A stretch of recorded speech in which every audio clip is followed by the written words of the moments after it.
what's up guys? Welcome back to another episode of Real Life Fisherman. We're going to do a how-to video today. Today we're going to be doing a 100-hour, or also known as an annual service for this Mercury 150. It's on my buddy and fellow YouTuber Oleg with the Family Fish Killer. I'm going to go over kind of step by step how to do one of these. It's fairly simple. I have another video out like this. Also, if you're looking for the complete service, which would be the 3-year or 300-hour, if you put this video together with the water impeller change video I have on the channel, which we'll link to, with the same motor, different boat, same motor, you'd have a complete service for the 300-hour. So we're going to get into the stuff you're going to need, and we're going to get into how you do it. So first off, so you're going to want to have the 100-hour service kit right here. This is your right here 100-hour maintenance kit from Mercury.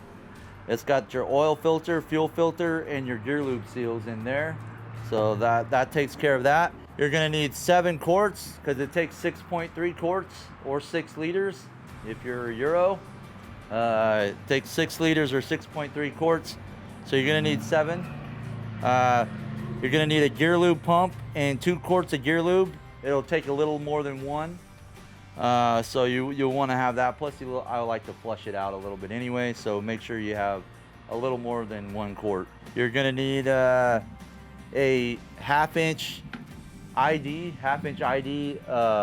tubing to drain, make it a little bit less messy. You'll thank yourself for doing this extra step. You don't need the oil can, but it is nice to use an oil can so you make sure you don't overfill. Trying to get that 0.3 out of a quart can be a little tricky sometimes. So this right here is the a little easier way of doing it when it's not just an even number like 6 quarts. At least that's what I like to do. So you're gonna need an 1 1/16 socket on either a breaker bar or a ratchet. Oil filter wrench, especially if this is your first service on this engine. The factory seems to put these oil filters on with an impact wrench, I think. So you'll want an oil filter wrench. You're gonna need a big flat screwdriver, preferably one of these from Snap-on. I will link this in the description. You'll need that. You can order that one from Snap-on. That's the one we all use pretty much in the industry for that. You'll need a 10mm socket and ratchet for the lower drain, and a pair of pliers to crimp the prop lock back on, the prop lock nut back on. And you will need a funnel. I have a pretty cool Snap-on one. We'll also link it in the description of the video. So get started here. This motor came already tilted up, completely tilted up, but you do want to have the motor all the way tilted up before you start this, and then let it go back down like this, straight up and down for about a minute. If you were, let's say, doing this in your motor, which you should store your motor in this vertical position anyway when you're at your house. So if you're doing this just at your house, make sure you do trim it all the way up first and let it sit. It'll get any trapped oil to flow back down to the oil sump.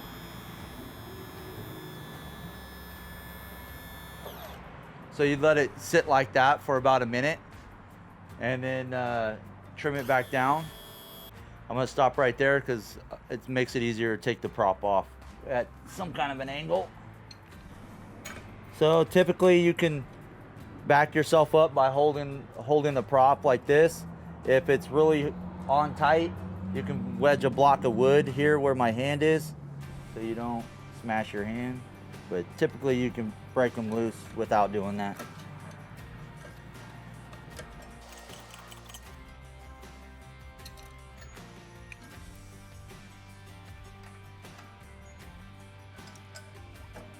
Pull that off, set it to the side. Stack everything on there.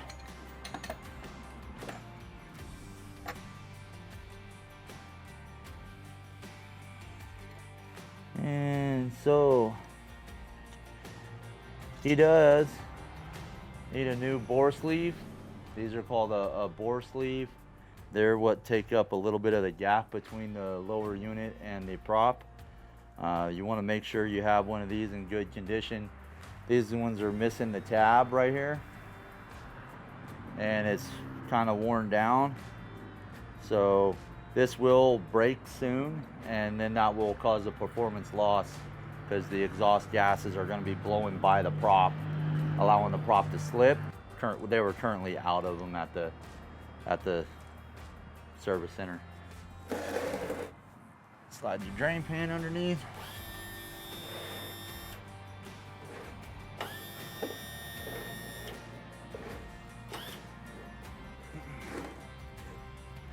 Right about there. And we're gonna take the gear seal, the lower gear drain out right here. It's where that 10mm is. That's why you have to pull the prop off. Mercury did that on purpose, so you have to check your prop shaft, make sure you don't have any fishing line that can get caught in here. Even though these are a line cutter seal, if you get fishing line in there, over time it will cause a leak.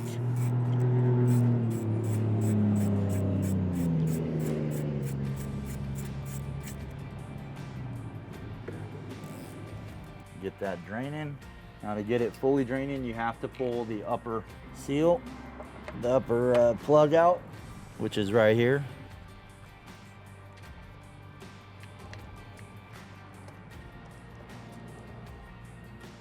Now that'll start flowing a lot better.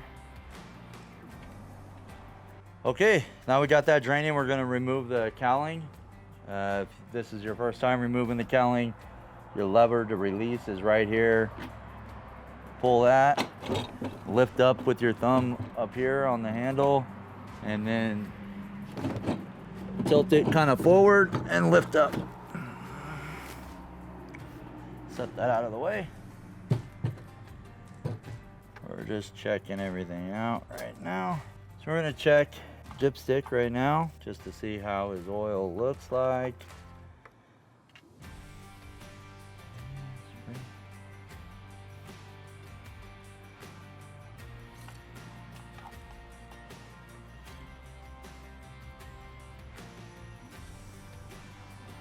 Doesn't smell like fuel, that's good.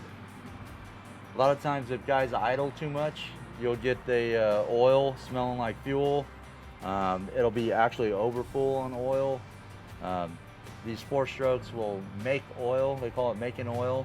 If you do a lot of trolling with larger outboards, like 75 and up, if you do a lot of idling, a lot of trolling, it's not good for the engine to do it constantly. You want to run them at higher RPMs from time to time. Guys that do primarily a lot of trolling and don't do a lot of high RPM runs with their engine will make oil, and that's not good. So you always want to check for that. All right, well, somebody used a Fram oil filter. Technically no, I guess you'd say. The marine industry is really picky about everything being marine, so Frams and stuff like that, definitely do not use. That's one thing, the oil filter, but definitely do not use regular car engine oil in your outboard or in your marine engine. They're not formulated the same. Marine oils are formulated to be run at higher RPMs and higher loads constantly, where a car is not.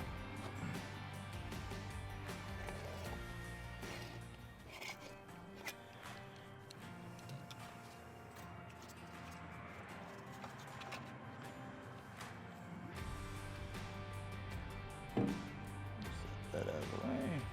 I gotta grab my other wrench. That's what I forgot. Damn it.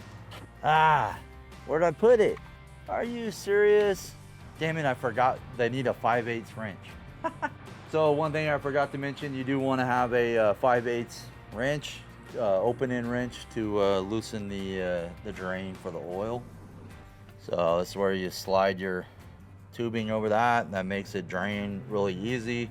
You're not going to let it drain all the way down, which will hit here and run everywhere. So you want to get the tubing.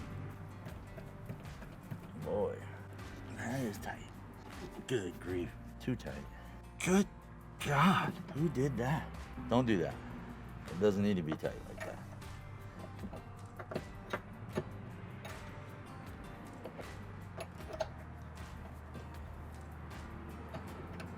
Jeez.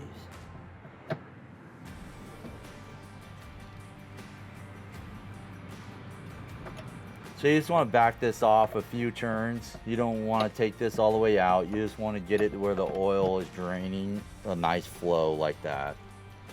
If it's colder, it's not going to drain as fast if you're doing this in the winter. So you're going to let those drain. Gear loop's draining, oil's draining. So right now we're going to change the fuel filter. So you want to change the fuel filter. The fuel filter is down here. It's under this right here. That yellow guy right there.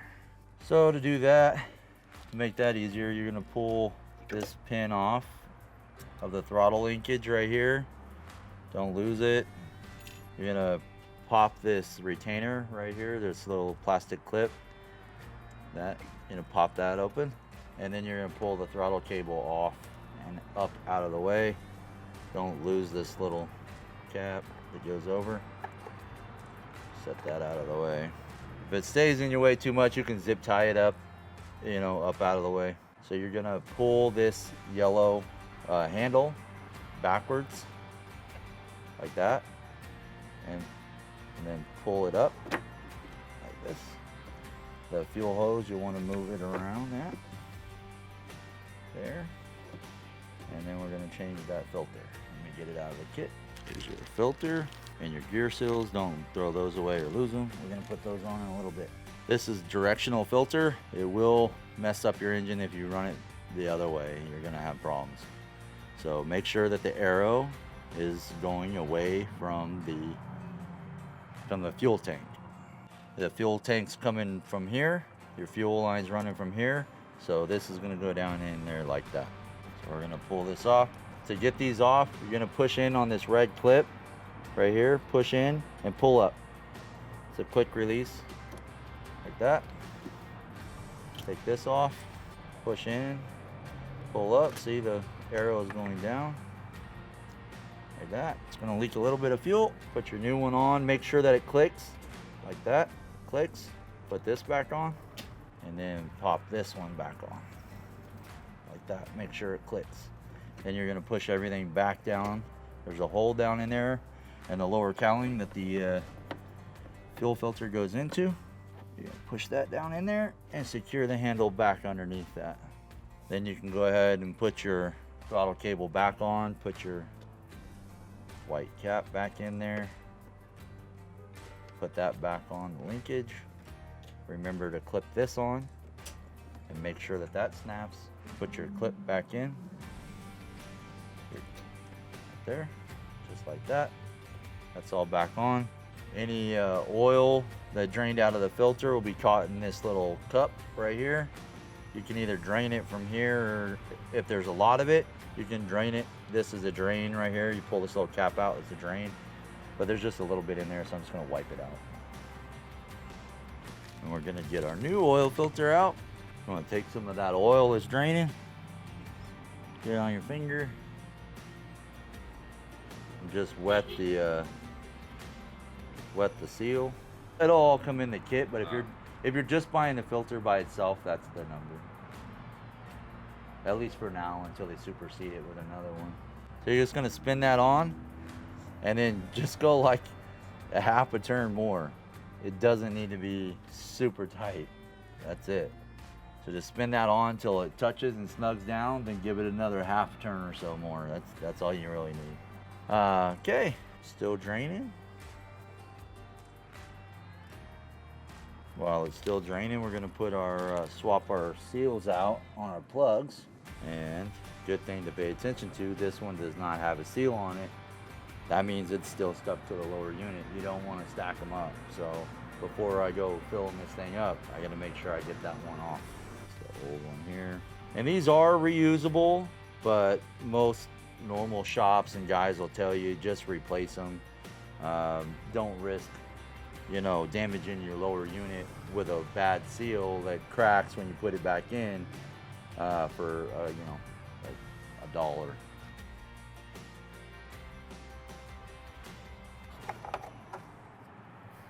So you just want to make sure you hit any of your grease points on the engine, and also the steering and the your trailer. It's a good time to do your trailer right now too. So we'll go ahead and do that. We won't show that on here, but we'll keep going with the service. So we're about done draining the oil. So we're going to go ahead and, it's just residual what's in the tube here. So we're going to go ahead and shut this off. We're done. We're done.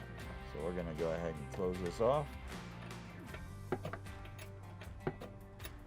Now it does not need to be that tight as he tightened it, or whoever tightened it. Don't tighten it that tight. Just snug it down. That's it right there. Alright, we're still going to let this gear lube keep draining. It drains a little bit slower. Alright, so we're going to fill. This is why I like the oil jug. Like I said, it's 6 liters or 6.3 quarts. So if you got the oil jug, the even numbers I like. So we're going to fill this thing up to 3 liters this time, and 3 liters next time, and we'll know we have 6 liters in here, or 6.3 quarts. So this is the fancy filter. It'll screw right into the oil fill, and so it won't rock. I get a lot of questions on these videos about this funnel and the screwdriver. So that is the snap-on part number, the OFGM Ford. So that's the GM Ford oil filler funnel. That thread's right here. Your oil fills right here in the front. This yellow cap was right there. So that thread's right in there. No spill. So we can fill right here.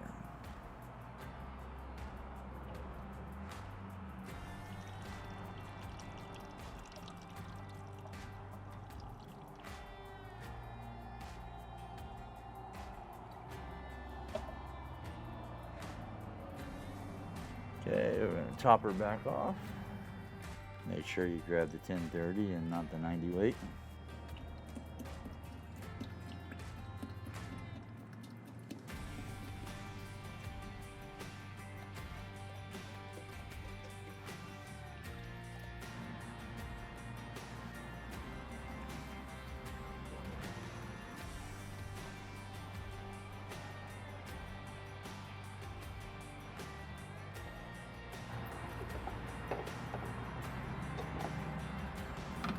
Put your cap back on. What I like to do, according to he's got 83 hours on this. I like to write the date and hours. So 6, 16, 1, and we got, what did I say? 83. We'll say 83 and a half. It's good as a reminder. It's good if you have any issues and you take it into a shop, they can tell that, hey, you did have a service done, when it was done, how many hours were on it when you did it. Also, if you get the Vessel View Mobile from Mercury, you can hook that up. It links to your phone, tells you your hours, tells you any diagnostic code information. Also lets you set your maintenance reminders, and also clear any maintenance reminders that once you've done this service. Now the gear lube's pretty much done draining, so we're gonna start filling the gear lube. When you fill the gear lube, you want to fill from the lower plug up, and I want to make sure that I get that seal off of there.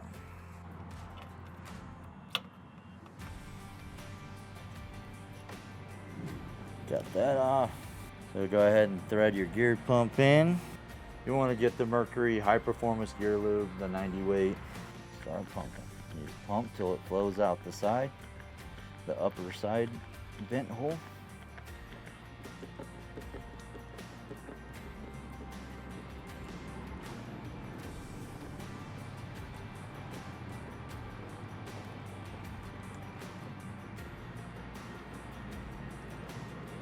I like to flush it out just a little bit. Like that.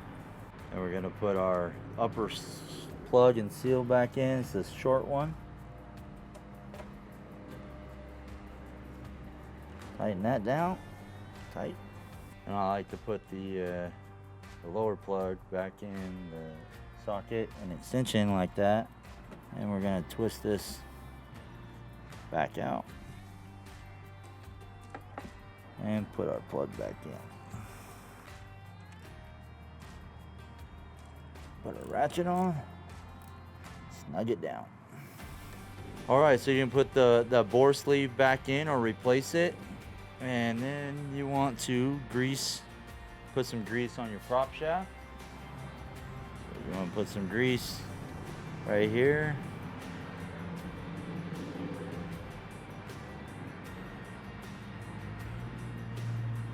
And on the splines.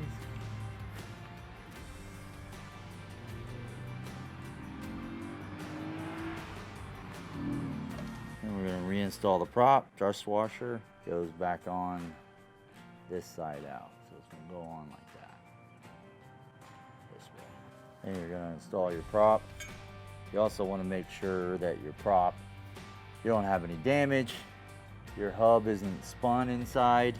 Any damage inside to the plastic hub inside the prop. You want to make sure that's all good.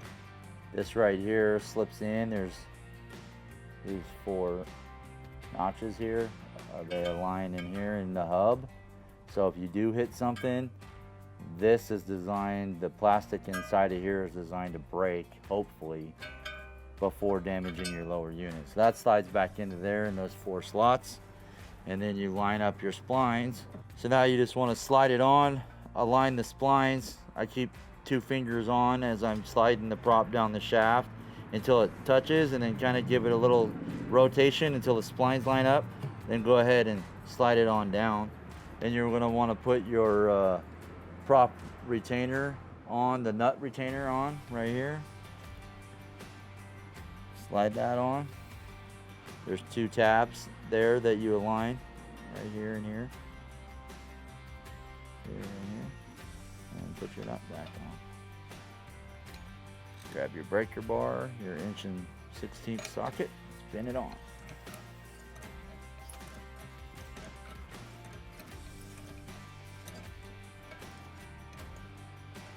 So it tightens up.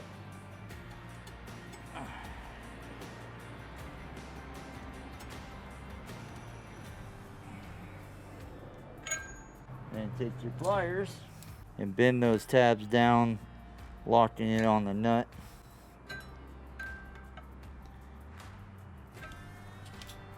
Okay.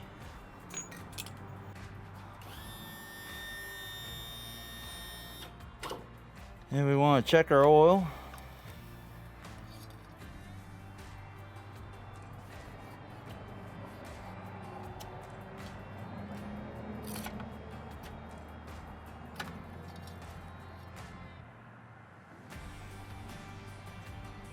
And we're right here, which is perfect when running. Or after, you want to check this after you ran it, and you should expect it to be somewhere in the middle of the hash mark once all the oil is up through the engine and the oil filter. On a warm engine. On a cool engine, it should be in the upper, 2/3 of the hash. That's it. I will run this engine. I always run them after I do a service just to check, make sure the oil filter's not leaking, fuel's not leaking, stuff like that. But Oleg forgot his keys, so when he comes back with his keys, I am going to run this. If you don't know how to run an engine out of the water, stay tuned.